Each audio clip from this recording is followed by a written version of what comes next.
Satu hal ya, saya ngomong terus terangnya di sini ya. Itu kalau nanti PKB katanya akan tetap berani mendukung hak angket, ya, itu Muhaimin Iskandar pasti akan menjadi tersangka, ya. Dan siapa yang akan menjadi pengganti Muhaimin, ya? Yang tadi isunya Menteri Agama, tapi sekarang isunya katanya Gus Ipul, gitu kan? Pak Ahok tidak akan pernah bersatu dengan Pak Anies. Sekarang dia bilang Pak Anies tidak negarawan. Mohon maaf nih, saya juga tak setuju terhadap statement Pak Anies yang bilang apa pribumi dan segala macam. Saya sangat tidak setuju. Saya mengutuk kata-kata itu. Belum ada kepastian apakah Bapak akan tetap menjadi oposisi dan seperti apa, itu bagaimana sih Pak kepastian? Kalau ternyata hasilnya berubah gimana?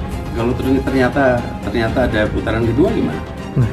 Kalau ternyata ada hasil yang berbeda gimana? Jadi kita tunggu sampai tanggal 20, baru kemudian nanti kita akan sampaikan. Tapi saya berpesan tadi, benar, bahwa di dalam proses pemilu itu akan ada selalu yang menang berada di pemerintahan, yang tidak berada di luar pemerintahan. Saya pegang prinsip itu aja, prinsipnya yang dipegang. Bila menang berada di dalam pemerintahan, bila tidak menang maka berada di luar pemerintahan, dan dua-duanya sama-sama penting, bahwa jangan sampai kita tidak tahan berada di posisi oposisi. Anies itu kacang lupa kulit, jadi gubernur kan yang mendukung Prabowo, tapi nyatanya menjelek-jelekkan Prabowo supaya Prabowo tidak dipilih oleh masyarakat Indonesia. Sifatnya memang jahat. Kalau bisa di dalam sini Pengadilan Jakarta Pusat, silakan datang Jokowi. Saya mau ketemu sama Anda. Saya tidak takut ke Anda ini presiden, bukan presiden, tukang sapu kok. Cukup warga Jakarta yang tahu waktu jadi gubernur DKI. Ini yang warga Jakarta coba deh bersuara di sini. Gimana sih Jakarta semenjak kepemimpinan Pak Anies? Coba kalian nilai dari 1 sampai 10. Komen di bawah. Jujur gue kepo banget nih. Biar warga Jakarta sendiri yang nilai. Maju jadi gubernur Jakarta itu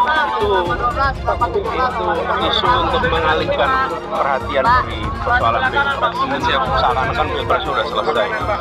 Ya kan? Anda jangan terjebak. Ya Pak. Pertama di mana kita ajakannya Pak untuk kerjakan selesai di meja Pak? Iya Pak. Tidak ada cerita Ahok dengan Anies. Ketika saya kalah, saya langsung kasih Anies ucapan segala macam. Tapi yang tidak bisa saya terima, ketika Anda menang, Anda pidato memecah belah bangsa, bahwa Jakarta udah kembali ke pangkuan pribumi yang dijajah selama ini. Itu teksnya di mana-mana. Itu sangat memecah belah bangsa. Saya ini asli Indonesia sesuai undang-undang loh. Apa karena saya namanya Ahok? Itu yang tidak betul seorang Anies lakukan. Bagi saya Anies sangat tidak negarawan.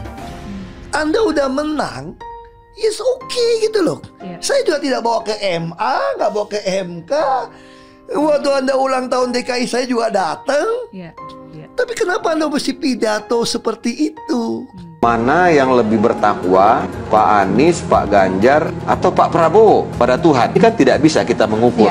Kayak kita berdua aja sekarang ini kan kita nggak tahu nih mana yang lebih dekat dengan Tuhan gitu kan. Apalagi nanti kalau kita bicara mana yang masuk surga, kan kita nggak tahu. Nah, yang bisa diukur itu sebetulnya adalah kesalehan sosial. Maksudnya apa dampak yang sudah dia berikan untuk masyarakat gitu kan. Makanya sering ada pertanyaan, misalnya kalau dari teman-teman pendukung Anies gitu kan, apa sih prestasinya Pak Prabowo? Ya saya sampaikan, ya Pak Anies itu prestasinya Pak Prabowo gitu loh. Jadi Pak Prabowo itu orang yang pemaaf, dia mudah memaafkan orang. Pak Prabowo itu orang yang juga berani meminta maaf. Jadi setiap akan diperiksa itu ada hambatan politis, psikologis, karena selalu dituding ingin menjegal Anies karena formula itu kan itu psikososial, sehingga KPK itu setiap nyebut mau menyelidiki gitu, orang mau demo, KPK-nya mau dibakar, kalau ini ya untuk menjegal gitu, sehingga ya gamang. Apakah kasus korupsinya ada indikasinya kuat? Laporan BPK Laporan BPK itu menyimpulkan Formula E tidak boleh dibiayai oleh APBN maupun APBD. Firm itu ya? Firm, karena menurut undang-undang yang boleh dibiayai oleh APBN, APBD itu undang-undang olahraga tertentu yang disukai rakyat secara masif. Nah, lalu disebut yang masif itu apa? Sepak bola, voli, bulu tangkis, sirkuit itu tidak ada. Nah, lalu BPK minta ini supaya didalami, ada indikasi tidak benar. Nah, setiap ini mau didalami, ribut, katanya mau menjegal Anies gitu. Sehingga sekarang ya kalau pertimbangan politisnya begitu, saya bilang silakan aja KPK. Tapi kalau Anda tanya ke saya, bukan bahkan saya ya, KPK itu kan banyak. Kalau Anda tanya ke saya, Anda pedulikan itu tegakkan. Ngomongin koalisi perubahan, koalisinya Abah Anies emang nggak pernah ada habisnya. Koalisi perubahan ini solid banget, tapi bukan solid dukung Abah Anies ya, tapi solid untuk merubah. Bulan Februari aja belum selesai, tapi Nasdem sama PKB bau-baunya mau ninggalin Abah Anies nih. Kemarin Pak Surya Paloh ketemu Pak Jokowi di istana, terus PKB santer banget kabarnya bakal gabung koalisi pemerintah. Ini mah karma is real guys. Pas debat kemarin, Abah Anies nuduh Pak Prabowo nggak kuat jadi oposisi. Ini partai koalisinya belum apa-apa udah mau nyebrang aja ke kubu yang menang. Untuk Abah Profesor Anies Rashid Baswedan, sebelum nasehatin Pak Prabowo, tolong nasehatin partai koalisi Abah Anies dulu ya. Udah, gitu aja lah. Aduh, mohon maaf. Halo, kubu 02. Saya sebutin aja deh, si Gibran dan Pak Wowo. Makan gratisnya makan yang apa dulu dong? Minum susu basi. Makan gratis makanan apa dulu? Aduh deh, aduh ya Allah. Zaman gini kok makan gratis. Hai, jangan mau dibodoh-bodohin dengan bocah kencur. Bocah kencur yang nggak ngerti apa-apa. Sekolah aja, mohon maaf tanda kutip, mau memimpin negeri terbesar ini. Hai rakyat, sadar kalian. Jangan cuma dimakan gratis. Hello, sadar kalian, cerdas. No. Nggak setuju? Tidak setuju. Makan gratis nggak setuju. Makan gratis kami masih sanggup. Namanya kami makan, kami hidup. Kalau kalian setuju dengan makan gratis, karena hidup kalian berarti tergantung oleh kubu 02. Berarti kalian bodoh. Mantap. Bodoh. Oke Bu. Oke, jangan. Ibunya semangat banget nih guys. Bu, Allah bilang apa? Qatiluhum, lawan mereka. Betul, kita harus revolusi. Allah yang bilang, yu'adzibumullah, Allah yang akan mengazab mereka. Tapi kita harus turun yang banyak. Turun 2 juta orang. Semua nanti tanggal berapa kita rame-rame turun. Ini perintah Allah. Karena mereka sudah zalim, mereka sudah jahat, maka Allah perintah qatiluhum, yu'adzibumullah biaidikum. Allah akan hancurkan mereka, tapi lewat tangan kita. Tangan kita ngapain? Turun ke bawah, kita ikut sama-sama. Ya Rab, aku hadir seluruhnya. Umat Islam, umat-umat yang beriman harus hadir nanti tatkala ada kita akan mengadakan turun ke jalan. Jangan cuma 100.000, 2 juta orang harus turun. Seluruh Indonesia serukan untuk mereka datang. Bahwa ini perintah Allah dan kita laksanakan sami'na wa ata'na. Seharusnya pemilu diulang sampai Anies menang. Rakyat sudah cerdas, sudah pintar, ya, tidak mau dibodohi lagi oleh order-order atau pecundang-pecundang pengkhianat bangsa yang merongrong rakyat Indonesia, yang menghancurkan kedaulatan Indonesia. Kami merasa dicurangi. Saya tetap melawan. Saya akan turunkan pasukan-pasukan, bahkan rakyat Indonesia saya serukan semuanya harus turun di jalan. Kampung KPU, kampung KPU, kampung KPU. Takbir! Takbir! Bismillahirrahmanirrahim. Bismillahirrahmanirrahim. Bismillahirrahmanirrahim. Sekarang pemilu Pilpres sudah selesai. Sudah tiba waktunya Anda untuk segera mengundurkan diri. Karena tidak elok dilihat Anda memakai mobil dan fasilitas mewah sebagai menteri, karena Anda ditunjuk oleh Jokowi sebagai menteri, tapi Anda terang-terangan melawan beliau berhaluan politik, berbeda haluan politik. Mundurlah sebagai menteri baik-baik agar Anda terhormat. Yang tersangka setelah Pilpres ini namanya Anies Baswedan dan Muhaimin. Mas Anies pernah terkait dengan dengan kasus Formula E, kemudian Mas Ganjar terkait dengan IKTP, kemudian Pak Gus Muhaimin terkait dengan kasus yang lain, dan mereka pernah dipanggil KPK. Nah, kemudian dia jelaskan karena ada proses kasus itu, bisa jadi pasca Pilpres ada yang jadi tersangka. Itu pendapat seorang Fahri Hamzah. Kalau ada proses yang kemarin misalnya tertahan karena kan berdasarkan kebijakan penegak hukum terhadap para calon termasuk para caleg itu dihentikan. Ya, orang yang sudah diperiksa ya dihentikan ketika dapat status sebagai caleg atau capres atau cawapres. Anies Baswedan, ya Nis ya, denger nih. Sebaiknya kau itu jangan terlalu banyak ngomong, jangan terlalu banyak menyindir-nyindir orang, jangan terlalu selalu melihat kesalahan-kesalahan orang, seolah kau yang udah paling benar. Kau semakin kau banyak ngomong, omongan kau itu blunder. Kau sendiri gak ngerti apa yang kau omongin. Sekarang A, besok berubah B. Sebaiknya kau tunjukkan kinerja kau aja, prestasi kau aja apa. Walaupun kau udah jadi gubernur gagal di DKI 5 tahun, nah jangan kau bikin juga gagal Indonesia ini. Ya, manusia yang terlalu banyak ngomong seperti kau itu adalah ciri-ciri manusia munafik. Manusia munafik sangat dibenci oleh Allah Subhanahu wa taala. Apabila berjanji dia ingkar dan berkata dia dusta. Ya, orang yang banyak bicara biasanya tidak bisa bekerja. Paham itu ya Anies Baswedan? Tapi dalam kenyataannya Pak, ketika Bapak memimpin di Kementerian Pertahanan, banyak orang dalam pengadaan alutsista, PT Teknologi Militer Indonesia, Indonesia Defense Security, lalu orang dalam pengelolaan food estate, lalu ada kejadian-kejadian di mana kita semua menyaksikan ketika ada pelanggaran etika dan Bapak tetap jalan terus dengan cawapres yang melanggar etika. Artinya ada kompromi atas standar etika. Standar etika ini fakta. Ini fakta. Dan kemudian dalam pidato Bapak mengolok-olok tentang pentingnya etika. Saya tidak tega untuk mengulanginya. Pertanyaannya, apa penjelasan Pak Prabowo soal itu semua? Saya menilai, maaf ya, karena Anda desak saya terus saja saya menilai Anda tidak pantas bicara soal etik. Itu saja. Saya merasa bahwa Anda itu posturing ya, Anda tuh menyesatkan. Itu aja ya. Saya boleh berpendapat kan?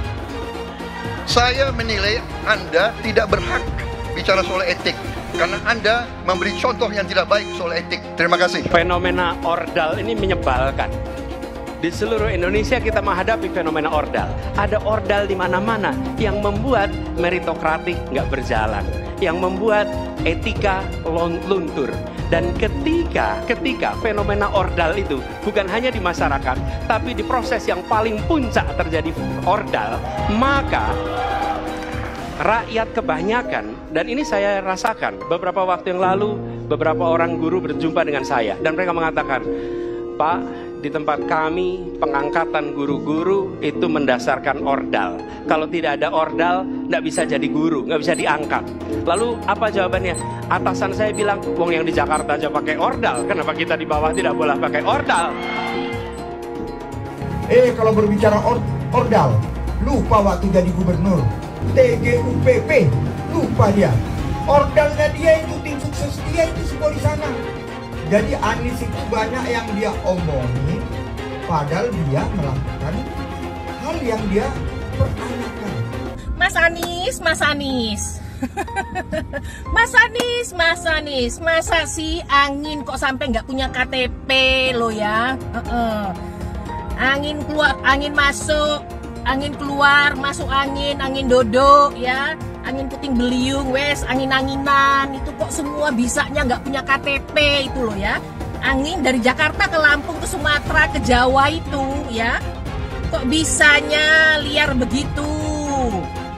Sama seperti air hujan ya, air hujan itu yang banjir itu bukan banjir ya, itu air parkir ya, air yang parkir Mas Anies, Mas Anies.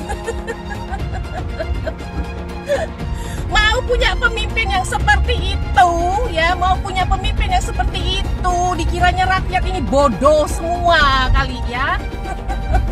Air hujan jatuh ke bumi, nggak boleh masuk gorong-gorong. Yang banjir itu bukan banjir, itu parkir, Mas Anies, Mas Anies. Mas Anies pernah jadi gubernur 5 tahun di DKI.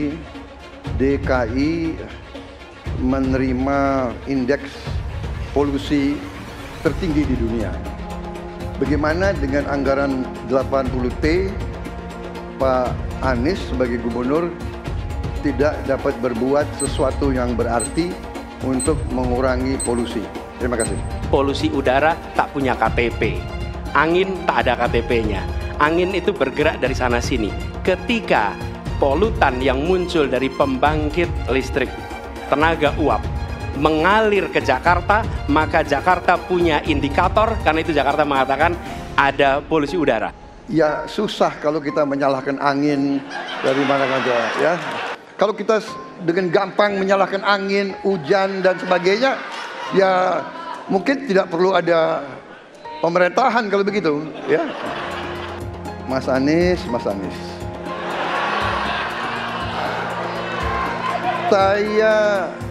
Saya berpendapat Mas Anies ini agak berlebihan.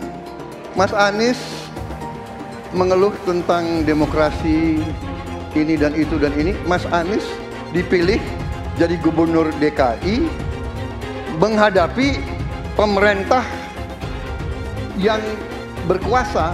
Saya yang mengusung Bapak.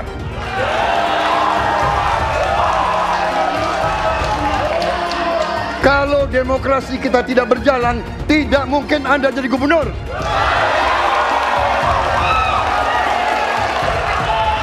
Kalau Jokowi diktator, Anda tidak mungkin jadi gubernur. Saya waktu itu oposisi, Mas Anies. Anda ke rumah saya, kita oposisi, Anda terpilih. Apa yang bisa diharapkan dari Anies? Nggak ada. Jakarta amburadul. Mimpin Jakarta aja amburadul, apalagi mimpin Indonesia. Anies itu perbual. Kayak mana apa karena perbual itu? Pembohong. Pembohong itu Anies itu. Gak usah dengar itu. Nggak layak jadi pemimpin. Apalagi jadi presiden. Di Jakarta aja kamu tengok itu amburadul. Di Jakarta tingkat kemiskinan tinggi. Pembangunan apa yang bisa dibangun Jakarta? Satu puskesmas pun bangunnya nggak ada. Masjid aja nggak ada dibangun. Mau ibadah. Di mana-mana kelebihan bayar. Apa yang bisa dibangun Anies? Satu aja nggak ada. Satu saja tunjukkan apa yang bikin Anies dibangun di Jakarta. Ganjar belum kampanye saja tetap di atas, apalagi sudah kampanye. Anies yang sudah keliling Indonesia, yang naik jet pribadi, keliling, jangankan naik, makin nyungsep ke bawah. Masyarakat sudah tahu siapa Anies. Anies, siapa di belakangnya? Oligarki, satu. HTI, FPI. Masyarakat Indonesia bukan cari orang Yaman. Indonesia mencari nyaman. Anies ini keliling-keliling Indonesia mau ngapain sih? Bingung saya ngelihat. Menawarkan perubahan tapi tanpa konsep dan gagasan. Apa yang mau dirubah dan perubahannya seperti apa? Apakah akan merubah negara Pancasila menjadi negara khilafah juga nggak jelas. Jadi perubahan apa yang mau ketawarkan nih? Jadi jangan berharap dapat lotre lah nih tiba-tiba jadi presiden Indonesia. Nggak, Indonesia ini terlalu luas, terlalu besar. Jangan bermimpi lah. Bicara ke sana ke sini keliling Indonesia seolah-olah paham dan mengerti masalah negara. Lawang jadi gubernur aja 5 tahun kamu nggak ngerti masalah Jakarta. Apa yang kamu lakukan dengan Jakarta? Nggak ada nih, nggak ada. Masalah Jakarta segitu banyak tak satu pun yang selesai. Yang ada malah kerusakan bertambah. Anies hendak jadi presiden, hendak mengadakan perubahan. Perubahan apa nak kau buat? Nak kau balik Indonesia ni telontang jadi telangkup. yang sudah maju dipandang mata dunia, anda komandokan lagi apa yang makanya kalau anda baca itu pidato tuh, anda merubah Indonesia, sebutkan apa yang anda dirubah, jangan kata rubah ado, tapi yang anda dirubah tak ado. Serupa dengan rekam jejak, lihat rekam jejak, apa rekam jejak kau di Jakarta, apa yang kau jaga di Jakarta? Bukan yang ada kalau jaga di Jakarta, kau bilang rekam jejak, saya pidato dulu, rekam jejak saja. Gaya orang nangkuk kau bodoh-bodoh saja, orang nak pidato kau pembodoh-bodohan. Kau anggap orang Indonesia ini bodoh semua, yang pintar orang Yaman. Nantau kau Yaman kalian nantau. Bila ingin melihat apa yang akan dilakukan seseorang ke depan, maka lihatlah rekam jejaknya. Karena rekam jejaknya adalah prediktor terbaik untuk masa depan. Saya mensyukuri kenapa kalah, kenapa ditahan. Saya bersyukur atas itu semua. Saya coba bayangkan ya, kalau seandainya waktu itu kita menang gitu ya, hari ini belum tentu kita bisa nikmati seperti ini. Kita bersyukur 5 tahun Tuhan izinkan kasih ke orang yang pintar ngomong untuk kerja. Coba kalau kita bayangkan gitu ya, kalau kemarin saya masih jadi gubernur, ini saya udah turun ini. Tapi yang pintar ngomong itu dikira orang hebat kan? Ini lebih berbahaya tahun 2024. Langsung ketahuan karakternya. Langsung ketahuan itu. Di saya juga ada kutipan Pak di kamar saya Pak. Tulisannya, Jakarta telah mengambil keputusan yang fatal. Jangan sampai bapak politik identitas justru menang dengan cara menipu umat Kristen. Jadi kalau sekarang umat Kristen mendukung Anies, mereka akan membayar mahal kerelaannya untuk menukar iman hanya untuk kepentingan sesaat. Kita tahu Anies lahir dari apa? Politik identitas. Yang dia dulu melabeli kafir semuanya kepada yang non-muslim. Saya mintalah kepada muslim yang waras dan kepada kelompok minoritas. Janganlah Anda memilih pemimpin yang berkarakter seperti Anies. Elektabilitasnya Anies merosot ya seiring mulai terkuaknya kontroversi dari kepemimpinan Anies di Jakarta. Gen Z juga tahu kalau Anies adalah sosok yang didukung kelompok intoleran yang membuat Pilgub DKI 2017 menjadi sangat kotor. Politik identitas yang mengarah ke perpecahan seperti yang dikeluarkan pendukungnya Anies, yaitu Kadrun bin Kampret. Kafir lah, laknat lah, PKI lah, ya cuman itu doang kemampuannya. Itulah pendukung Anies. Jangan pernah takut melawan Kadrun yang cuma pengen Indonesia hancur. Presiden kita ini memecah belah umat. Kalau punya jejak pernah memecah belah umat, jangan dipilih. Kita lihat apakah pemimpin kita, calon pemimpin kita ini ya pernah menggunakan agama sebagai alat untuk memenangkan kepentingannya atau tidak.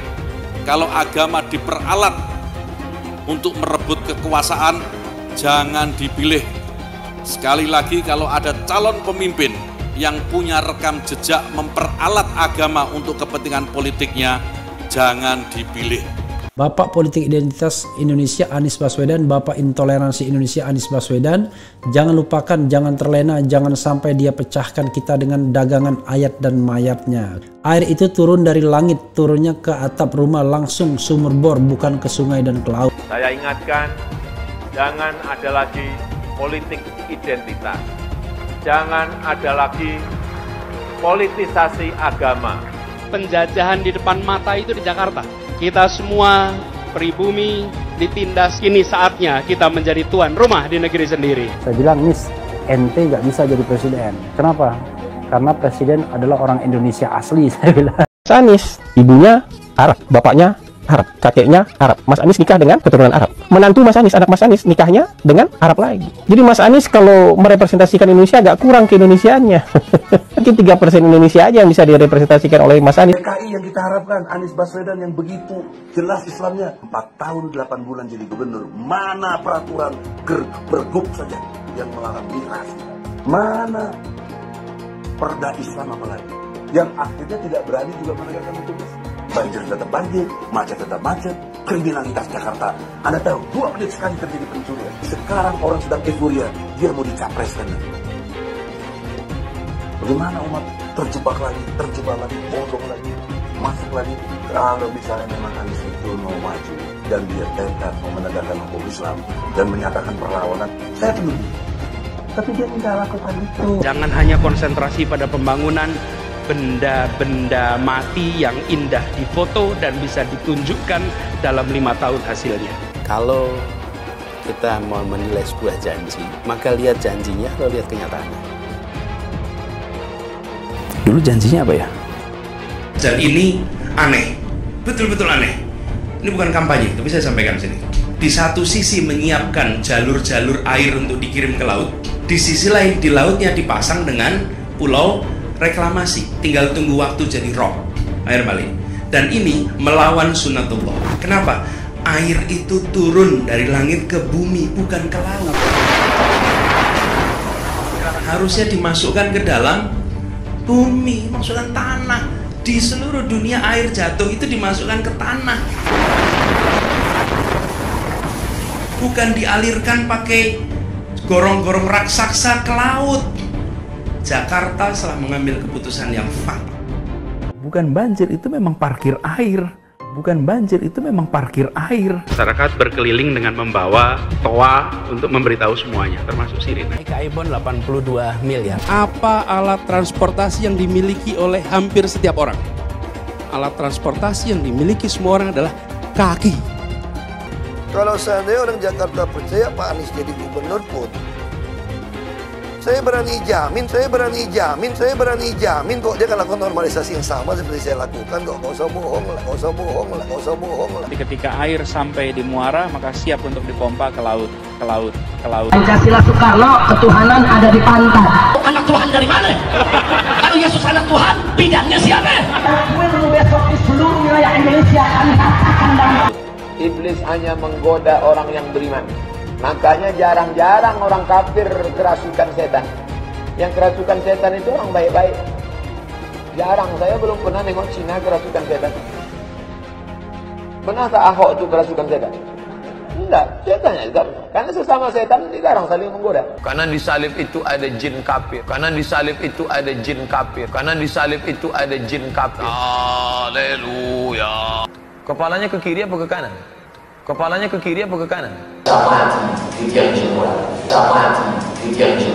Tetap percaya salib itu lambang mulia, bukan jin. Kok ketawa? Aku nggak nyindir siapa-siapa loh. Saya nggak pernah mundur untuk kebenaran, keadilan, kejujuran, dan peri kemanusiaan. Gue nggak pernah mundur. Dan gue nggak pernah takut juga sama lu. Siapapun yang rasis, gue akan hadapin. Karena rasis itu tidak berperi kemanusiaan. Sama saya ditanya dulu kan, kamu nyesel nggak statement kamu di Pulau Seribu sehingga masih masuk penjara? Tidak pernah nyesel, karena saya mengatakan kebenaran. Hai semua, dengan saya Jonas Leong. Terima kasih banyak buat kalian penonton setia yang selalu menonton di channel ini. Saya secara personal sangat menghargai waktu kalian. Dan saya sudah menganggap kalian sebagai family karena kalian selalu support di channel ini. Bagi kalian yang selalu menuliskan opini kalian di kolom komen, saya baca komen kalian satu persatu. Saya baca komen kalian untuk mengetahui opini kalian, tanggapan kalian, dan masukan kalian sangat berguna untuk video selanjutnya. Terima kasih banyak buat kalian yang selalu menekan tombol like di awal video. Video seperti ini membutuhkan waktu dan juga research. Dan ini semua gratis untuk kalian. Jadi pastikan kalian menekan tombol like-nya, supaya saya mengetahui kalian menyukai konten yang saya bagikan. Saya optimistis dengan Indonesia gara-gara hasil pemilu 2024. Saya bukan bicara soal pemilihan presiden ya, melainkan pemilihan anggota DPR yang saya ikuti. Sebenarnya sampai sekarang belum pasti apakah saya bisa lolos ke parlemen, tapi saya melihat ada tanda-tanda positif yang layak membuat kita semua cukup percaya bahwa Indonesia di masa depan akan jadi lebih baik. Saya gunakan diri saya sebagai contoh ya. Sejak sebelum saya maju jadi caleg PSI, saya sudah diingatkan banyak orang. Kata mereka, saya itu harus punya dana miliaran rupiah, atau belasan miliar, atau puluhan miliar rupiah untuk bisa lolos ke DPR. Uang dalam jumlah miliaran rupiah itu tidak diperlukan untuk sekedar kampanye. Yang lebih penting adalah bagi-bagi duit pada masyarakat tadi. Tarifnya saya tidak tahu pasti, tapi dari yang saya dengar, kalau di Jakarta, uang suap yang dibagi per warga adalah sekitar 100.000 sampai 200.000 rupiah. Sebagian dari Anda mungkin menganggap saya berlebihan ya, tapi terus terang, saya melihat rakyat Indonesia tidak sebodoh seperti yang sering dituduhkan. Selama ini Anda kan sering dengar soal serangan fajar dalam pemilu. Serangan fajar itu adalah istilah buat kelakuan bagi-bagi uang pada warga di pagi hari sebelum pencoblosan agar memilih salah satu caleg. Dan ini memang terjadi, walau saya tidak pernah menyaksikannya secara langsung. Tapi pada saat yang sama, saya juga melihat bahwa ada banyak juga warga masyarakat yang memilih karena gagasan, karena harapan, bukan karena uang. Karena itu kalau Anda berusaha memperoleh 10.000 suara pemilih, Anda harus keluarkan dana sekitar 10 miliar sampai 20 miliar. Di luar Jakarta mungkin tarifnya lebih rendah. Tapi itu baru uang suap pada masyarakat, belum pengeluaran kampanye lain. Dan itu baru untuk meraih 10.000 suara. Untuk bisa menang di DPR, angka 10.000 itu jauh dari mencukupi. Karena itulah kalau misalnya ingin merebut misalnya 40.000 suara, ya dibutuhkan 40 miliar rupiah. Orang yang bilang bahwa setiap caleg harus siapkan dana raksasa menganggap tidak ada pilihan lain. Ada kepercayaan bahwa masyarakat, terutama di kalangan akar rumput, hanya mau memilih seorang caleg kalau mereka tahu akan dapat imbalan menarik. Kalau cuma gagasan sih, mana laku, kata mereka. Di luar itu, saya turun ke sejumlah lokasi di daerah pemilihan untuk bertemu warga. Saya bertemu masyarakat, berkampanye, dan berdiskusi. Terus terang, saya sangat menikmati acara-acara ketemu langsung warga ini. Sayangnya, itu tidak banyak saya lakukan karena saya diingatkan untuk tidak sering turun lapangan mengingat 2 tahun yang lalu saya dikeroyok belasan pria tidak dikenal ketika sedang membuat reportase demonstrasi mahasiswa di depan gedung DPR. Jadi banyak yang bilang, berhati-hatilah, pembenci saya terlalu banyak.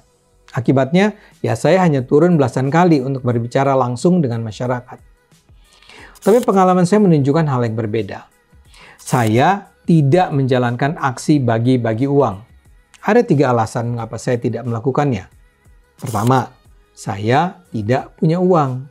Kedua, PSI melarang setiap kadernya bagi-bagi uang. Ketiga, saya percaya aksi itu dilarang oleh Tuhan. Jadi saya terpaksa berkonsentrasi pada bentuk kampanye tanpa bagi-bagi uang. Dan jangan lupa saya berkampanye melalui media sosial. Saya betul-betul berusaha memanfaatkan platform TikTok, Instagram, Facebook, Snack, dan YouTube untuk menyebarkan pandangan-pandangan saya.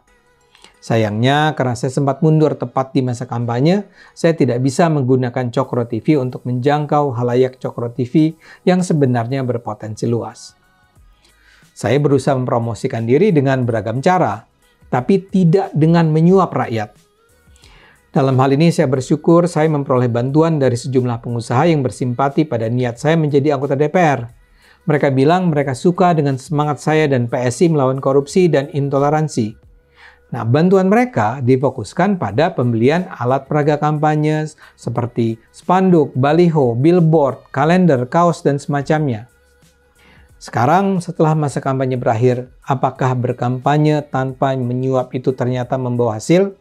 Menurut saya, cukup membahagiakan. Sampai video ini dibuat, suara saya di daerah pemilihan Jakarta Pusat dan Selatan mencapai 40.000. Sementara suara dari pemilih luar negeri belum diumumkan. Apakah angka 40.000 itu tinggi? Menurut saya, tinggi. Paling tidak di daerah pemilihan saya menempati posisi ke-7 atau 8 dibandingkan kandidat-kandidat lainnya. Ini yang menurut saya adalah pertanda positif tentang masyarakat Indonesia. Saya akan masuk DPR untuk melawan para penjahat di DPR yang merampok uang rakyat. Saya akan masuk DPR untuk mencegah jangan sampai anggaran belanja negara dimakan para koruptor. Dan saya masuk DPR untuk melawan kaum radikal yang menghambat pembangunan gereja dan menyerang sesama muslim yang memiliki tafsir agama berbeda. Karena rangkaian faktor itulah mereka memilih saya. Buat saya itu sangat membahagiakan dan layak membuat saya optimistis dengan masa depan bangsa Indonesia. Coba bayangkan, mengapa ada 40.000 warga Jakarta Pusat, Jakarta Selatan memilih saya? Tidak mungkin karena faktor fisik, karena saya tidak keren. Tidak mungkin karena saya artis, karena saya bukan artis. Tidak mungkin karena uang, karena saya tidak bagi-bagi uang. Jadi saya duga orang memilih saya karena gagasan saya. Saya duga 40.000 orang itu memilih saya karena mereka percaya dengan janji-janji saya bahwa saya akan memerangi korupsi dan intoleransi. Bahkan yang lebih hebat adalah mantan ketua PSI Grace Natali. Di Jakarta Barat, dia merebut 193.000 suara. Grace adalah politisi PSI yang secara konsisten memperjuangkan hak minoritas dan melawan korupsi. Jadi seperti saya katakan, saya optimistis dengan hasil pemilu 2024. Apalagi, saya juga bisa menyebut nama-nama lain dari PSI yang merebut suara signifikan atau bahkan sangat besar. Misalnya saja nama William Aditya Sarana. Dia adalah anggota PSI yang maju sebagai caleg DPRD daerah pemilihan Jakarta Barat. Dia meraih juga hampir 40.000 suara dan kini sudah pasti masuk DPRD Jakarta.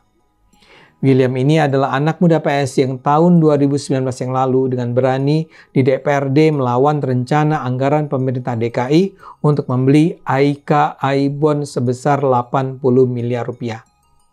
Jadi William dipilih karena keberaniannya melawan korupsi. Mungkin saja setelah dihitung jumlah total pemilih saya tetap tidak lolos ke DPR.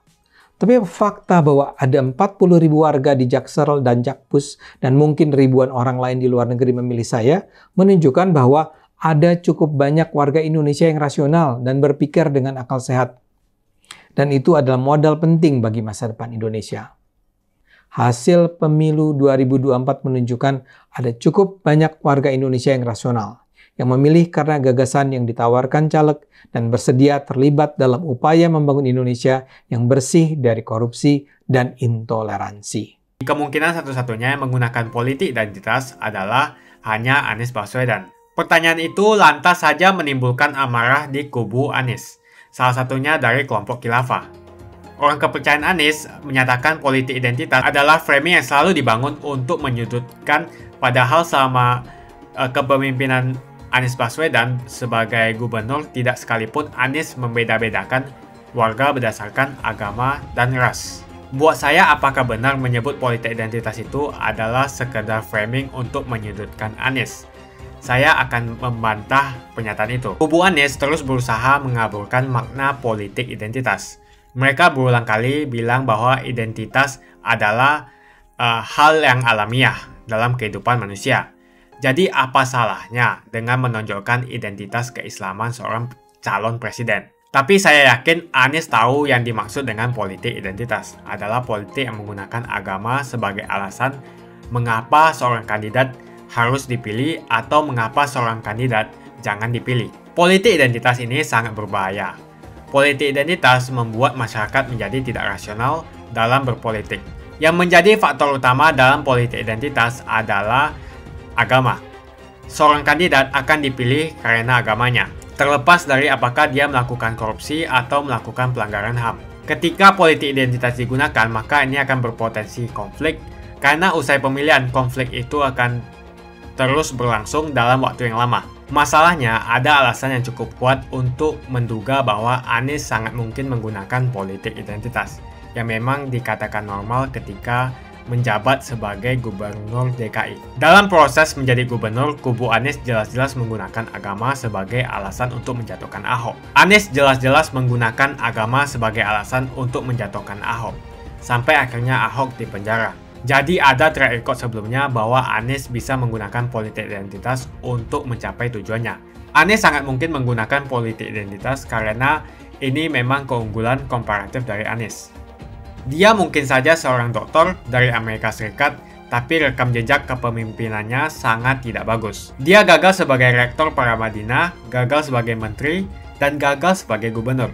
Jadi agama digunakan untuk membangun dukungan terhadap Anies. Itu saja opini saya. Pastikan Anda menekan like di video ini dan bagikan video ini ke teman dan family Anda supaya mereka mengetahui informasi ini. Jangan lupa tekan tombol subscribe dan bunyikan tombol loncengnya supaya kamu tidak ketinggalan info dari channel Jonas Leong. Dan saya akan jumpa kalian di video selanjutnya.